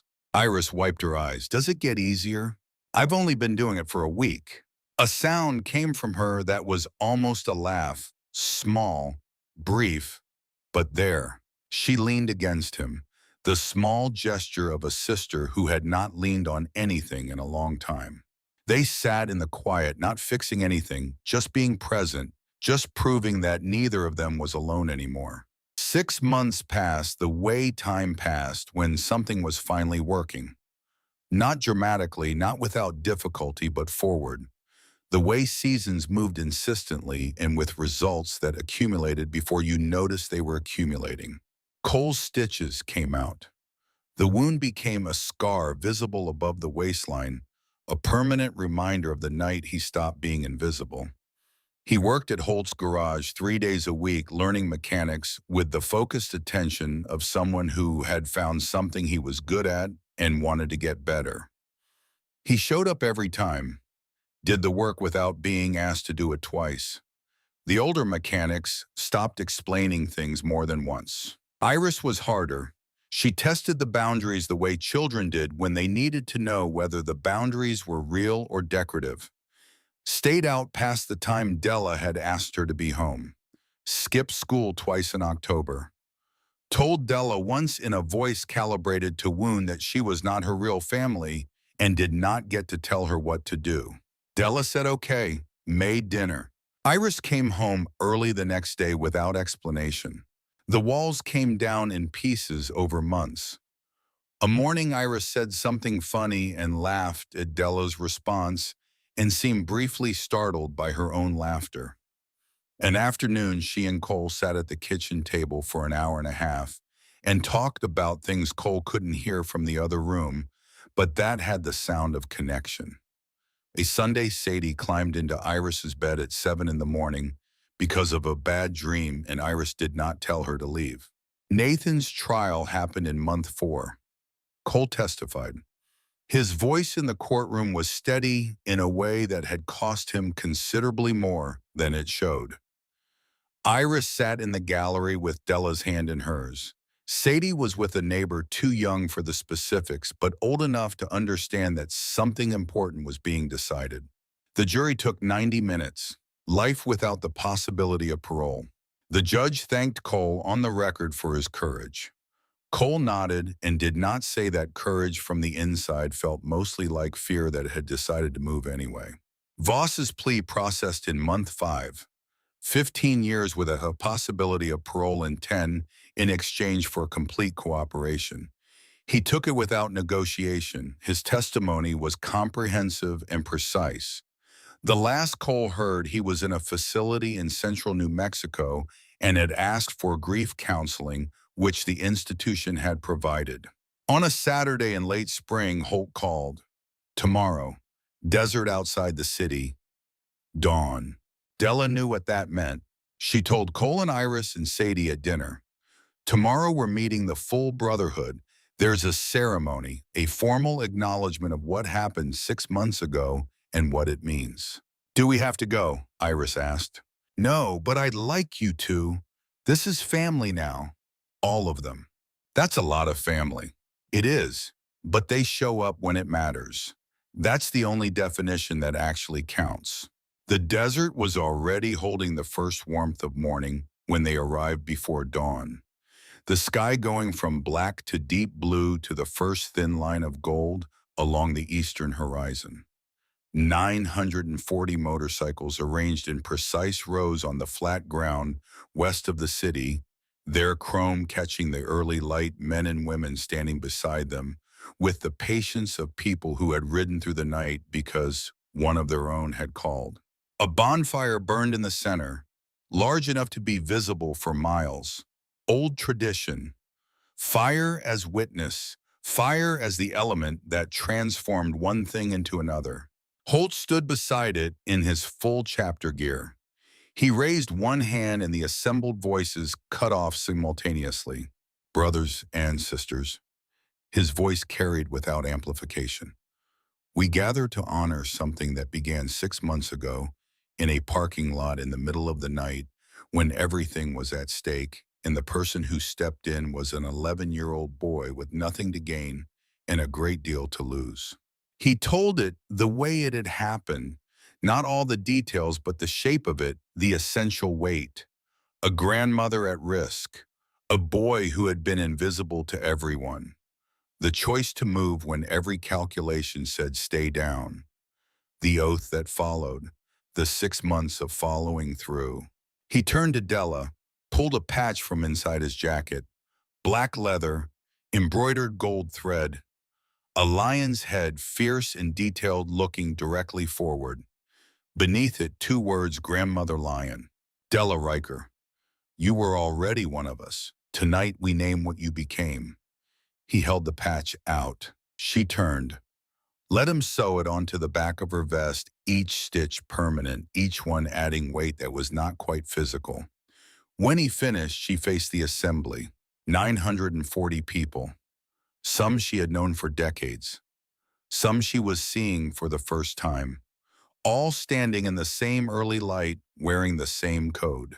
They tried to take everything, she said. Her voice carried across the desert without effort. My granddaughter, my life. My own son looked at me and calculated that I was worth more gone than present. She let that sit for a moment. They were wrong about the most important thing. They thought I was alone. She looked at Cole. I had an 11-year-old boy who decided that one loud moment was worth more than another year of silence. And everything after that and is what that one decision made possible. Holt turned to Cole. Another patch, silver thread, the same lion's head. Beneath it, Lionheart protected. Cole Merritt, he said the name clearly in the particular way of someone who understood what it meant to make a name real. 11 years old, invisible to the world, failed by every system designed to see him. You ran toward a gun for a stranger. You carried the oath out under circumstances that would have stopped most adults. He held the patch out. This means you are protected. Any chapter, any state, any time. You show this and you get help. No questions asked and no conditions. Cole took it. Della helped him turn. She sewed it onto the denim jacket, the one that had belonged to Vera's brother, the one that was now something different, the one that was his. The assembly stood. 940 people raised their hands to their chests in the salute reserved for moments that required acknowledgement without performance. Silent, deliberate, real. Then Holt turned to Iris. She was standing slightly behind Cole with the careful readiness of someone who had learned to be prepared for most things to be difficult. Holt's voice was quieter when he spoke to her. Iris Merritt, you didn't choose any of this. Didn't choose your brother or what he did or to be brought into this circle because of it. But your brother fought to bring you here. And Della Riker opened a door. That makes you family. He held out a small patch. Under protection, Thorn family. Iris looked at it, looked at Cole, at Della, at Sadie standing beside Della with complete confidence that everything happening was good and right and exactly as it should be.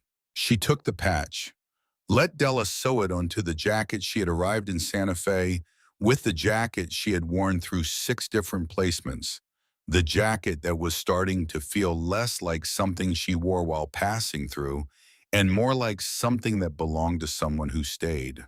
The assembly responded with actual noise, not the silent salute, Voices and whistles and the sound of 900 people who had ridden through the night because someone said someone mattered and who were now celebrating what that mattering had produced. Della stood at the edge of the bonfire later when the food had been consumed and the fire had settled into a sustained glow, watching her assembled family move through the assembly, Sadie collecting stories and nicknames with the complete confidence of someone who had never had reason to distrust a room. Iris talking quietly with Vera, showing her something on her phone, the beginning of something that looked like trust being extended carefully. Cole at the fire itself, watching the flames, not trying to manage whatever he was processing. She went to stand beside him. What are you thinking about? The parking lot, the moment right before I ran. He paused. I keep thinking about what it felt like, because it didn't feel like courage. It just felt like fear, like being completely certain something terrible was about to happen and deciding to do it anyway. That's most of what courage actually is. What's the rest? She looked at the desert, at the stars that were beginning to fade as the sky lightened, at the assembly of 940 people who had built their lives around a code that said you showed up for people who needed it. The rest is what you do the day after, and the day after that. The parking lot was one night, but everything after it, that's the actual thing. That's who you are. Cole was quiet for a while. I've been thinking about starting something, he said.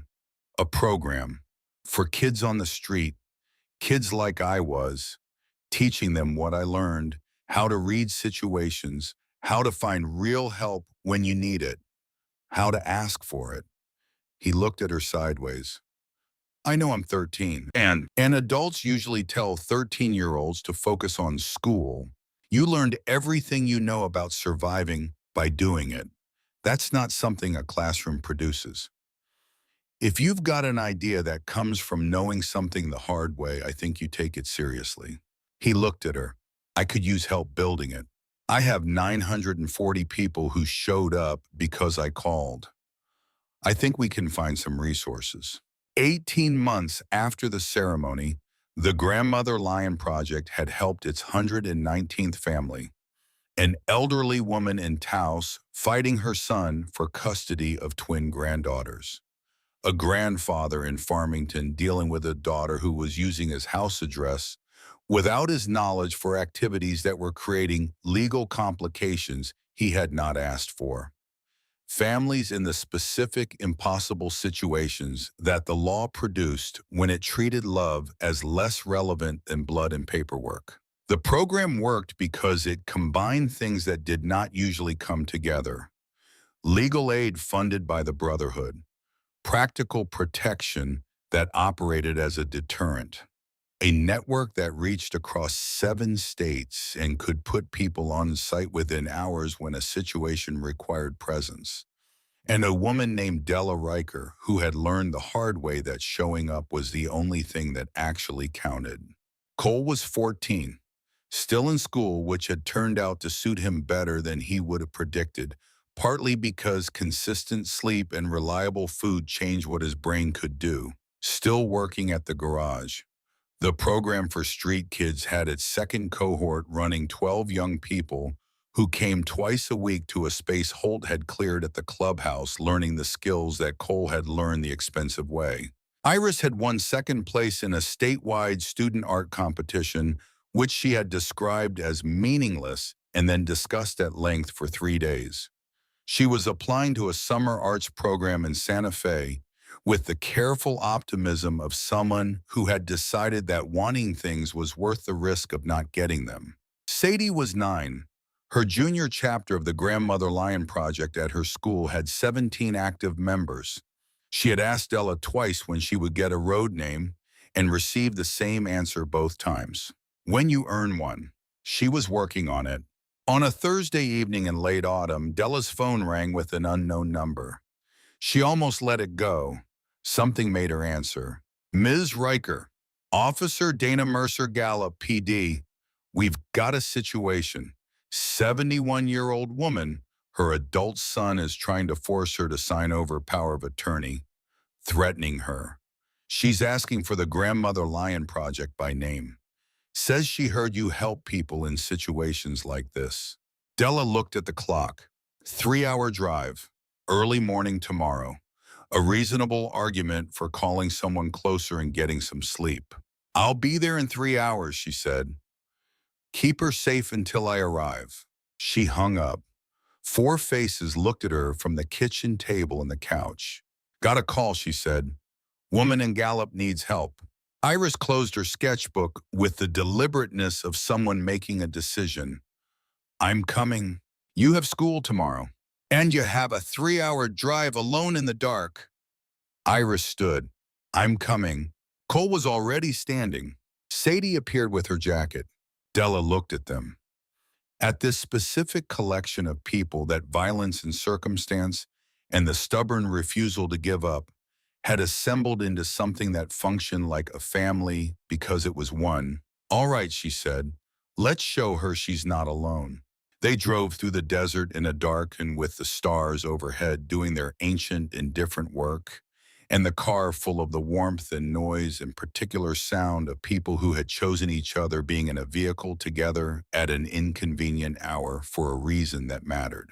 An elderly woman named Ruth Calloway was sitting in her own living room in a house she had owned for 40 years when they arrived. Gray hair in a neat bun, flannel robe eyes fierce despite the fear that had been in them when Officer Mercer found her. Her son was standing across from her with the reasonable, patient voice of someone who had rehearsed the conversation. The voice of someone who had confused access to legal language with being right. My name is Della Riker, Della said, walking in through the door that Officer Mercer opened. Grandmother Lion Project. Mrs. Calloway asked for us. She looked at the son. This conversation is over for tonight. The son looked at her vest, at Cole and Iris and Sadie, at something in Della's face that made him recalculate. This is a family matter. She's your mother. Start treating her like family, or explain to the people coming why you didn't. He left, not gracefully, but he left. 30 motorcycles arrived 40 minutes later. Not 900, but enough. They parked in formation on the street outside Ruth Calloway's house and made the very specific statement that their presence was designed to make, which was that the woman inside now had people willing to show up at midnight on a Thursday, and that this changed the relevant calculations significantly. Cole helped Ruth make coffee for the bikers who had ridden through the night. Iris documented everything with the camera she had started carrying building records of the program's work. Sadie sat with Ruth and talked about school and art and the things that 9-year-olds found interesting, which was the purest form of the comfort they had come to provide, because it made the person who had been terrified feel like someone ordinary enough to have normal conversations with.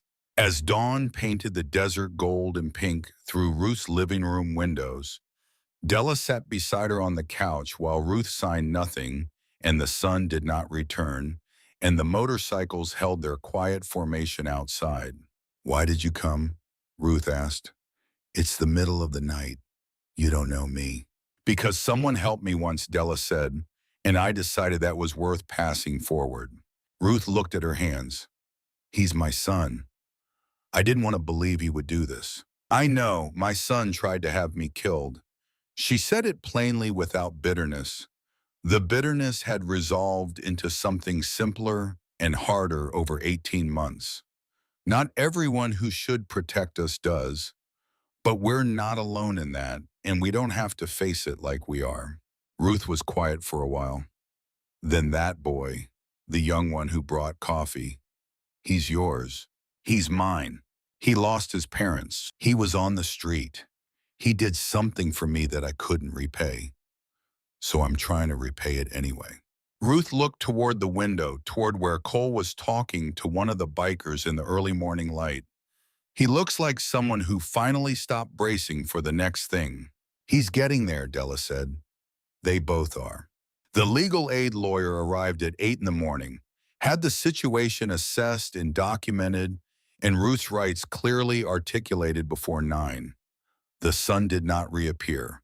The motorcycles cleared out by 10 in the respectful, orderly way that they always cleared out when the work was done. On the drive back to Albuquerque, Sadie fell asleep against Iris's shoulder. Cole rode in the front seat with his head tilted against the window, watching the desert go by in the morning light. "Does it stop being hard?" he asked. "No." Della kept her eyes on the road. "But you stop being alone in it, that's the part that changes." He was quiet for a while. "I found something in the library last week." A quote. He had memorized it because memorizing things was something his mind did now that it had the room for it. It said that the most radical thing any of us can do is to stay present to what is actually happening in our own lives. She thought about that. Where's it from? "I don't know." Wasn't attributed, just written on the wall of the reading room. She thought about radical presence, about the parking lot, about what it had taken and what it had made possible, about Iris asleep in the back with Sadie's head on her shoulder, about 940 people who had ridden through the night because one of their own called and the code said you came. "That sounds right," she said. The miles ran under them. The city appeared on the horizon.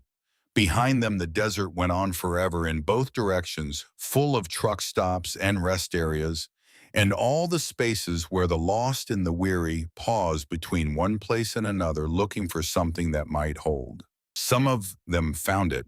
That was the part nobody told you in advance. That sometimes in the spaces between everywhere you were supposed to be, in the dark parts between where you started and where you were going, you found the thing that changed what came after. A boy behind a dumpster had seen something and screamed instead of staying silent. That was where all of this had come from. One voice in the dark, one choice to move when every calculation said stay down. One decision to be the version of himself he had wanted to be for 3 years, even if it cost everything he had. It had cost him a bullet and given him a family. Della had done the arithmetic on that many times in 18 months and always arrived at the same place. Some debts could not be repaid proportionally.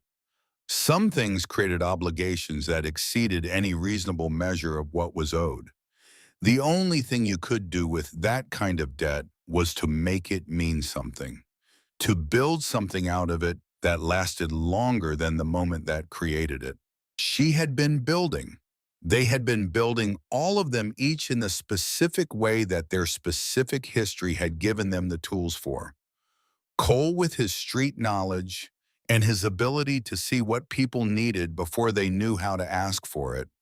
Iris with her art and the particular way she had of making invisible things visible.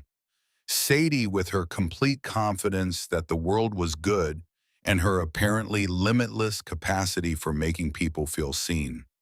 And Della with everything she had learned in 59 years of fighting for the people she loved and refusing to stop even when it seemed like the odds were entirely against her. None of it had been clean. None of it had been the way you would plan it if you were planning from a safe distance with complete information. It had been messy and terrifying, and sometimes it had nearly gone wrong in the ways that she could not think about too directly even now. But it had worked, and it was still working. She pulled into the driveway. Sadie stirred. Iris stretched. Cole sat up from where he had dozed off against the window. "Home," Della said. The word landed the way it had started to land over the past months. Not as a neutral descriptor of a physical location, as something with weight, with meaning that it had accumulated through daily practice. They went inside. The house that Nathan had tried to inherit that Roy had built, that had been the site of a custody battle and a murder plot, and was now full of the noise and complication and warmth of 4 people who had assembled themselves into something that held. Della started coffee. Cole sat at the kitchen table and opened his school bag. Iris set her camera on the counter and started reviewing the photos from the night. Sadie appeared with a very specific request about breakfast that had clearly been developing in her mind during the drive home. Outside, the morning was fully underway, the desert going gold and warm and ordinary, in the way that mornings did when the crisis had passed and what remained was just the life that had to be lived in the aftermath of it. A boy had screamed in the dark and an army had answered. A grandmother had honored an oath that did not expire. A family had assembled itself from broken pieces and decided to be something stronger than the sum of what had broken it. That was not the whole story.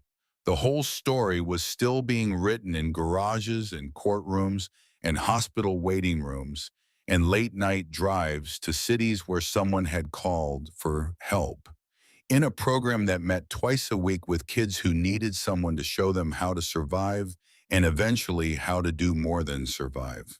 In a junior chapter run by a 9-year-old who had decided that helping was a thing you started now and did not wait to be old enough for. In all the mornings that came after the night when everything had nearly ended and instead became the beginning of something else.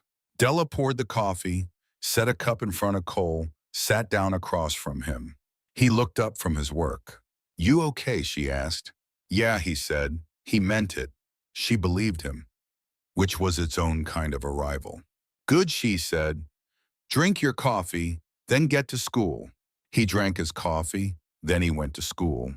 She watched him go from the window, watched him walk down the street in the denim jacket with the patch on the back, moving forward in the specific, unhurried way of someone who had somewhere to be and knew it.